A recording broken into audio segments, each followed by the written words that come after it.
Assalamualaikum warahmatullahi wabarakatuh.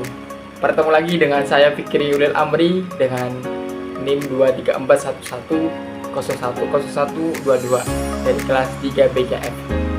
Di sini saya akan menyampaikan materi tentang aksiologi dengan bertemakan tata sumur atau yang bisa disebut juga dengan kerekan sumur. Selamat menyaksikan. Sebelum saya menyampaikan materi tersebut, saya akan bercerita dulu karena dari alasan kenapa saya memilih benda tersebut ya, karena saya mempunyai isi cerita. Cerita tersebut itu pada tahun 2012 sih. Pada zamannya itu di kelurahanku itu sangat kurangnya SDA, sumber daya alam ya. Kekurangannya itu adalah air. Pada tahun tersebut setiap warga itu mengambil air ke setiap saudaranya ataupun tetangganya. Berhubung saya juga waktu itu kurangnya air, jadi saya ngangsu di rumah saudara, ngangsu di rumah tangganya gitu, Dari hasil ngangsu tersebut ya, karena untuk menghasilkan kebutuhan ya, seperti untuk makan, perlengkap makan, air untuk minum, dan untuk cuci baju ataupun cuci piring dan lain sebagainya, untuk bersih-bersih lah. Dari alasan tersebut saya memilih tersebut karena saya mempunyai cerita ya teman-teman, cerita, bukan memilih sembarangan memilih gitu, karena saya mempunyai cerita yang bisa dijelaskan kepada kalian. Lalu penjelasan tersebut itu kenapa saya memilih ini ya, salah satunya mempunyai arti penting sebuah perjuangan dalam meraih kesuksesan. Sama halnya seperti katrol lah. Kalau kita tidak bersungguh-sungguh dalam mengambil air ya, hasil kan tidak akan mendapatkan apa-apa, tidak mendapatkan air tersebut. Maka hari ini saya akan menyampaikan nilai-nilai dari aksiologi benda katrol sumur, atau yang bisa disebut juga itu adalah sumur kerekan sumur.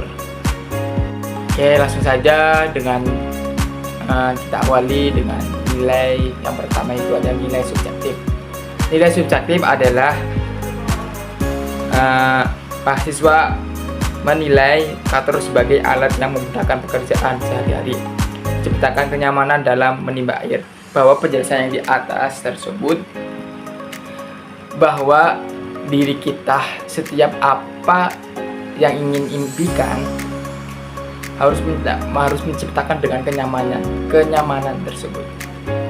Ya, jikalau kita tidak merasakan kenyamanan dalam meraih suatu tujuan ya, sama halnya kita mencari atau menjemput impian tersebut dengan dilakukan tergesa-gesa, saya tidak akan nyaman. Lalu yang kedua adalah nilai objektif. Nilai objektif katrol sebagai pesawat sederhana yang mengubah gaya, memudahkan pengangkatan beban dari sumur dan memungkinkan pengangkatan beban berat dengan usaha yang lebih ringan. Itu bahwasanya penjelasan tersebut yang dibawa ya teman-teman. Katrol pesawat sederhana yang mengubah gaya. Ya kan, kalau katrol kan biasanya kalau mengambil air kan di bak ataupun apa kan dengan cara langsung diangkat. Tapi kalau katrol itu peningkatannya harus dengan gaya tarikan yang dari atas ke bawah, yang dari bawah ke atas, maksudnya dari bawah ke atas untuk menghasilkan gaya tarikan tersebut ya, dengan ditarik. Lalu yang ketiga adalah etika dan estetika ya teman-teman. Etika menggunakan alat efisien menunjukkan penghargaan terhadap kerja keras. Itu ibaratnya kita menjemput impian tersebut dengan bekerja keras.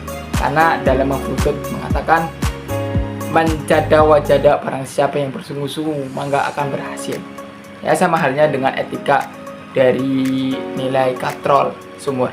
Lalu yang keempat itu adalah nilai estetika.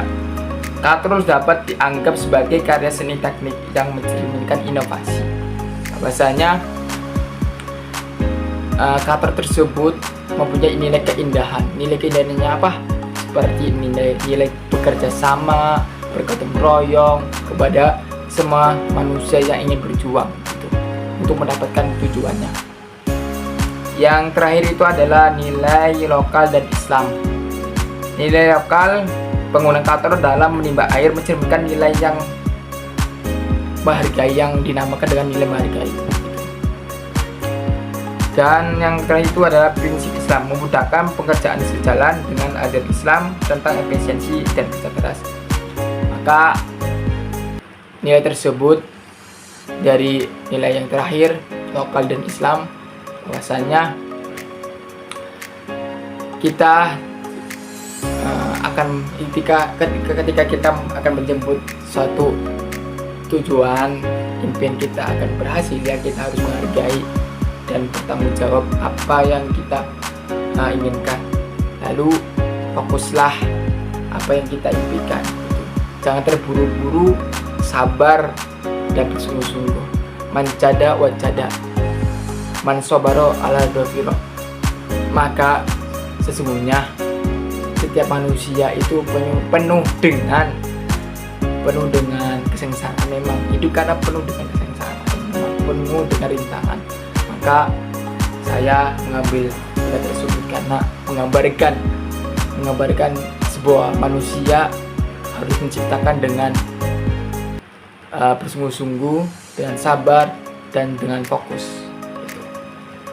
Jika kalian ingin mendapatkan kata alhamdulillah, maka haruslah bersabar, bersungguh-sungguh, dan fokuslah dan semangatlah, karena dari hasil tersebut akan kita dapatkan hidupnya yang selalu ceria, murah meriah, selalu bahagia, sumringah. Dan terima kasih ya yang sudah menonton ya. Assalamualaikum warahmatullahi wabarakatuh.